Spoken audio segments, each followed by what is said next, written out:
Aqui é o seguinte, né? Nós temos a ferramenta identificar feições em que nós clicamos em qualquer pixel que seja e nos é dado o valor aqui, tá? De acordo com aquilo que está sendo mostrado aqui à direita. Só que existe uma ferramenta, um plugin do QGIS, que se chama Value Tool, tá? Que ele só pelo fato da gente passar com o mouse em cima do pixel, ele já faz uma leitura de qual que é o valor dele, tá? Como é que a gente vai fazer isso? Ó, a gente vem aqui em complementos, vamos gerenciar e instalar complementos, tá? Aqui está falando quais são os instalados, tá? Não, a gente não quer saber dos instalados, queremos saber de tudo, tá? Dos 557 que existem. Aqui você vai escrever o seguinte, você vai escrever aqui value to, né, com espaço, e aqui já vai aparecer esse plugin aqui, tá? Que aqui à direita vai ser explicado o que que ele faz, como é que ele foi criado, né? Aguardar um pouquinho, tá? Aqui, né, então, está falando, né, qual versão do QGIS foi feita. Você pode fazer uma doação também, né, para os organizadores aqui, né, no caso, Jorge Almerio, né, foi é o responsável aí por cuidar desse plugin. Ele fala aqui de todas as alterações, né, já teve bug, já teve um pequeno problema aí, tá bom? E ok, tá? Então aqui já instalou, né? Já cliquei aqui do lado. A gente pode, né, reinstalar ou desinstalar o complemento, tá? Eu vou desinstalar só para vocês entenderem, tá? Desinstalei, tal, aí vem aqui e instala para instalar completo. Ok, instalo completo, tá? Novamente, tá? Só para vocês entenderem. Ok, tá? O que que acontece? É bem provável que ele já tenha aparecido aqui, mas caso ele não apareça, ele vai aparecer em alguma parte aqui do menu, tá bom? Na parte aqui, em geral, na parte de complementos, muitos deles aparecem, mas às vezes esses plugins podem estar aparecendo na parte de vetores ou na parte de rasters, tá? Aqui ele já aparece automático, tá? E às vezes aqui, né, com o botão direito, a gente clicando aqui, podemos visualizar o plugin que a gente instalou. Por exemplo, aqui, ó, Value to Panel, tá? Aqui ele está visível. Se eu marcar aqui, tá? Não, desculpa, eu confundi aqui. O que que acontece? Quando eu coloco o Value to Panel aqui, é criada uma nova janela aqui do lado esquerdo, que mostra qual que vai ser o valor de cada um dos pixels dos que estão identificados aqui, tá? Então, por exemplo, né, eu vou deixar aqui como habilitado, e aí está falando, inclusive, quantos graus decimais de detalhe a gente quer a respeito de cada um dos pixels, tá?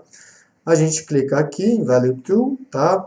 Aí depois, né, no programa tem as configurações do que a gente quer visualizar ou não visualizar aqui na barra de menu, tá bom?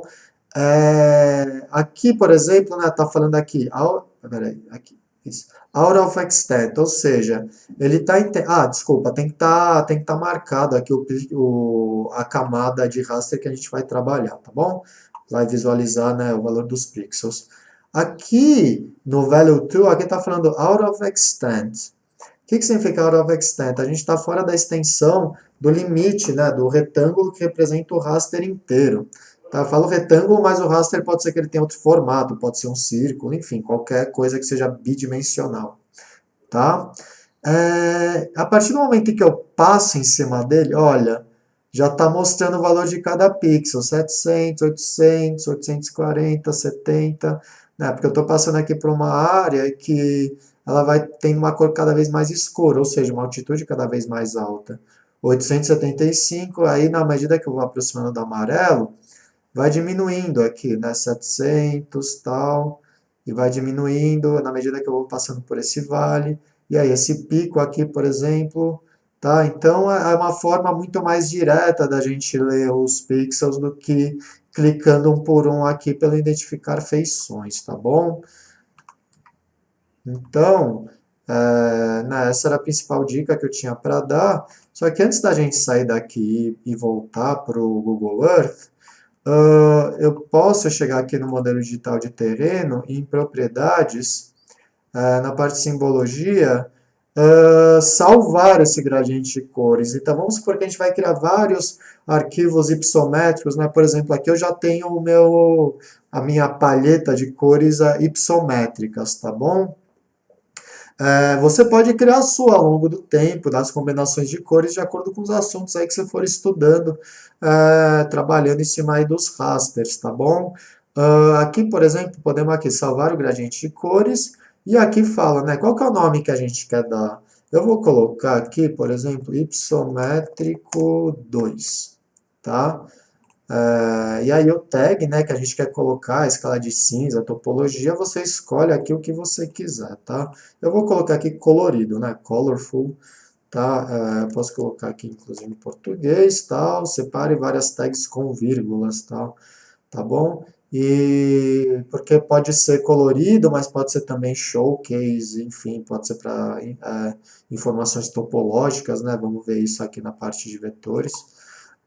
E adicionar como favorito, tá? Então, sempre quando entrar na barrinha, lá já vai ter o ipsométrico 2, tá? Colocamos aqui como salvar, tá? Não sei se você pegou, mas aqui tem que clicar com o botão direito do mouse, tá? E aqui já temos o ipsométrico 2, tá bom?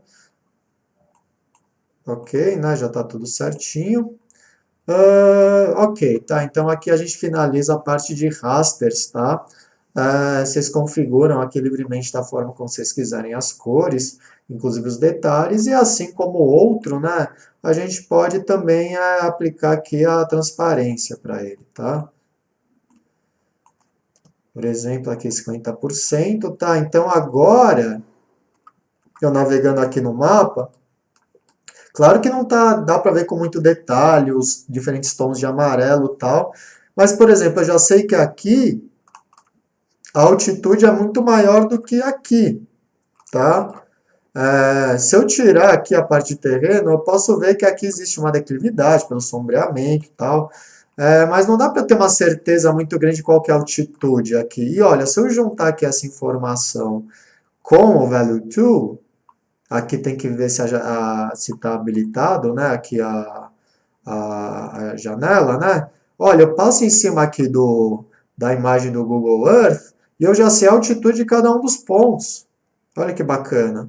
Né? Então, quero fazer uma pesquisa nessa área florestal, né? E ver a relação dela com a altitude em que ela está e declividade. Olha, já tá na mão. Olha que bacana. Tá? De cada um desses pontos. Tá? A gente fica por aqui agora, né? Já passei bastante informação. E agora vamos para o Google Earth para a gente finalizar a parte de imagens, tá? Eu vou colocar aí esse item extra de como colar a imagem do IBGE. Ok? Até!